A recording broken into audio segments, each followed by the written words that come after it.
Breaking news, co-living put to a stop in Florida. I will tell you guys all about the most recent lawsuit and what you can do to not fall victim to one of these aggressive lawsuits by aggressive city officials. You're gonna make sure you wanna watch this entire thing right till the end because I've got a tip somewhere in here that's gonna teach you how you can insulate yourself and still run a very profitable co-living model.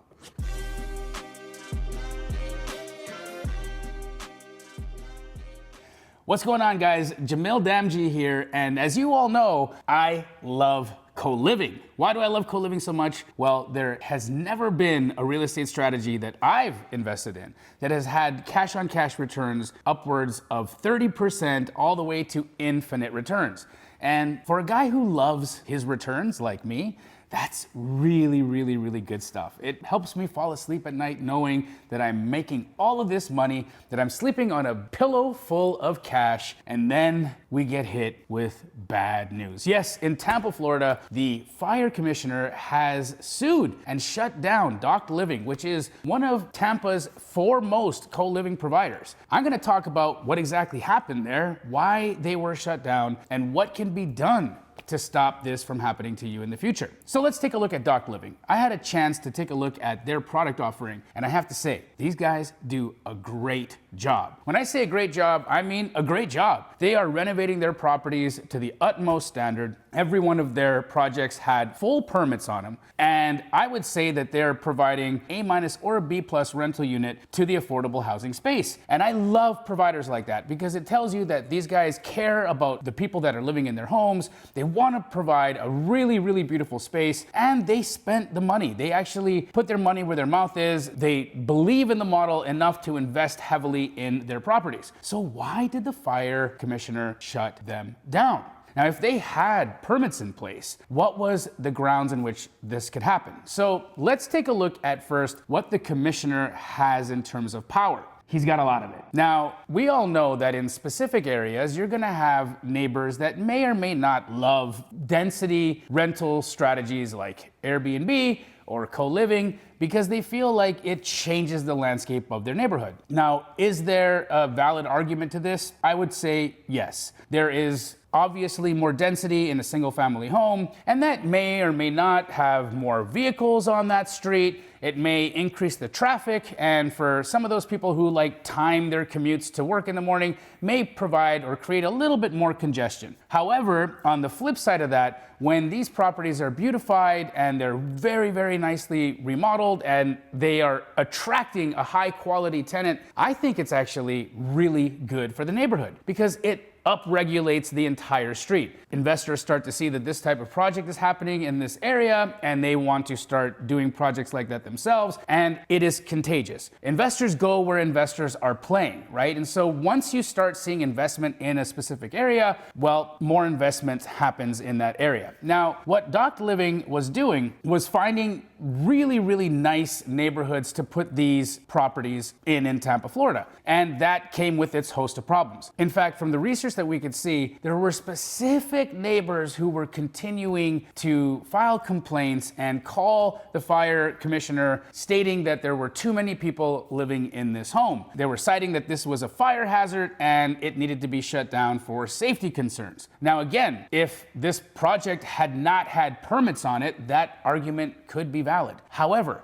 because this project actually went through the permitting process, the fire commissioner signed off on the project. And so before this neighbor or the people in this block had any issues with it, the commissioner had absolutely no problem with what was happening in this home. It wasn't until the NIMBYs came out. And what are the NIMBYs, you ask? Those are the not in my backyard neighbors. These are the guys who have nothing better to do with their time than to call city officials and lodge complaints. Basically, your neighborhood Karens. So the neighborhood Karens decided that they did not like the higher density in this specific area, and they went to town. What I imagine happened is that they harassed this fire commissioner or called the commissioner's office so many times that they ultimately just decided they had to do something about it. Now, if we look at the statutes in which the fire commissioner is actually claiming where things went wrong, there is a massive issue with this shutdown having happened. You see, in Tampa, Florida, you can have anywhere from up to 6 unrelated people living in one single family home. That means that a 6-bed, 6-bath co-living property is actually okay. It falls in line with zoning and it falls in line with what the property use case is. But because the fire commissioner has the right to kind of change the rules as he sees fit, he shut them down even though they were fully compliant, stating that they were not allowed to have any more than 4 unrelated people in their co-living home. So because there were an extra 2 beds, 2 baths, or 2 extra bodies in that property, the commissioner decided that this property no longer met fire code and he shut down the entire thing. Now, here's the kicker. These people all were living in these homes, they were gainfully employed, and he uprooted 6 people's lives. 6 people's lives because of one neighbor's complaints. Now, imagine if there were loud parties or cars strewn about everywhere and disruptive behavior, perhaps this complaint would have been valid, but none of that was happening. In fact, the only reason that people were upset was because they knew that there was a co-living home being operated there. That's it. There was no disturbances, there was no parties, there was no illegal activity. It was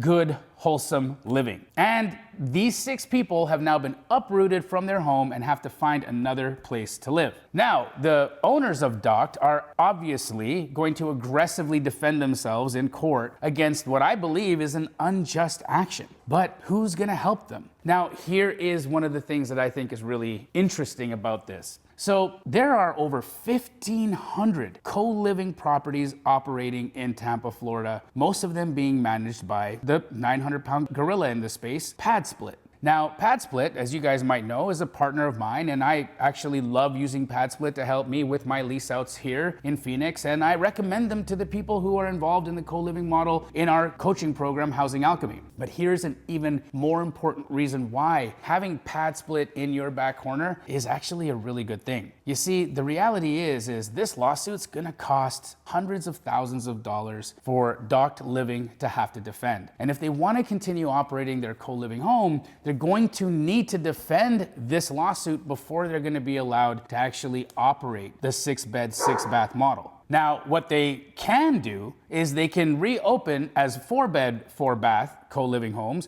but again, that's going to take away and massively change the profitability of their properties, which we all know typically have their profit margins in that 5th and 6th bedroom. So all of their expenses are covered, and the $2,000 to $3,000 in cash flow that we typically see per home in co-living houses is generally brought in by those final bedrooms. And so operating as a 4-bed, 4-bath just probably isn't as profitable and as exciting for the owners of Docked Living and their investor groups. And so they're going to want to be operating these as 6-bed, 6-baths. That means tens, if not hundreds of thousands of dollars in legal fees. Now, if they had been using PadSplit for their lease up, PadSplit would actually be defending them instead. Yes, what PadSplit does is it actually puts its legal team to work for you should an unjust litigation like this happen. Now, it's really important to keep this in mind. PadSplit will not defend you if you have not followed the rules, meaning if you did not get permits and you did unpermitted construction work, or you didn't follow the code,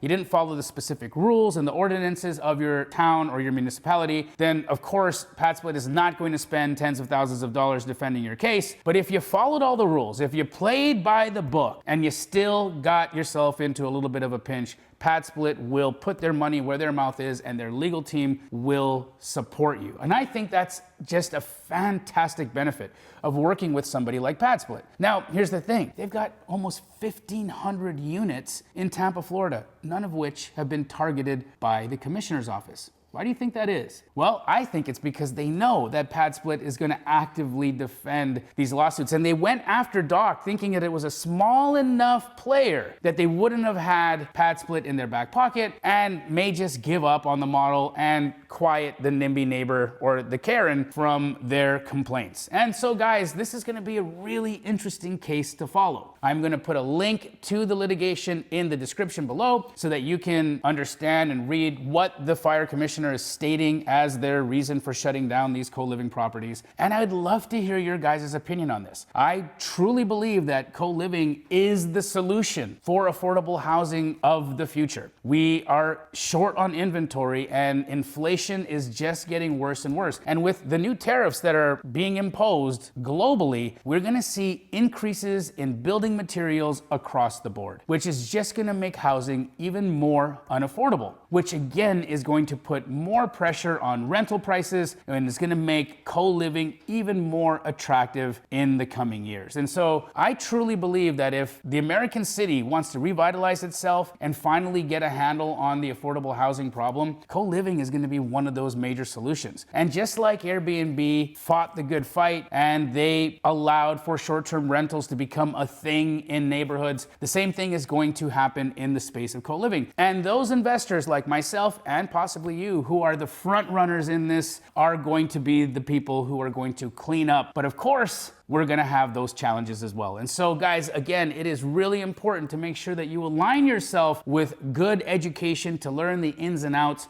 on how to successfully and correctly operate a co-living property. If you want to learn more about working with myself and Rahima in Housing Alchemy, there'll also be a link in the description below so you can talk to somebody on my team. And if you want to learn more about working with PadSplit to fill up your co-living property, there'll also be a link to them in the description below. I hope you guys enjoyed this content, and if you want to learn more about co-living and want me to create more content about co-living, then write co-living in the comments and I'll keep giving you guys the content that you're looking for. Do me a favor, like this video, share this with a friend, and make sure you leave me a comment because it lets me know that you guys are paying attention. Until the next one, I'm Jamil Damji, and I'll see you guys later.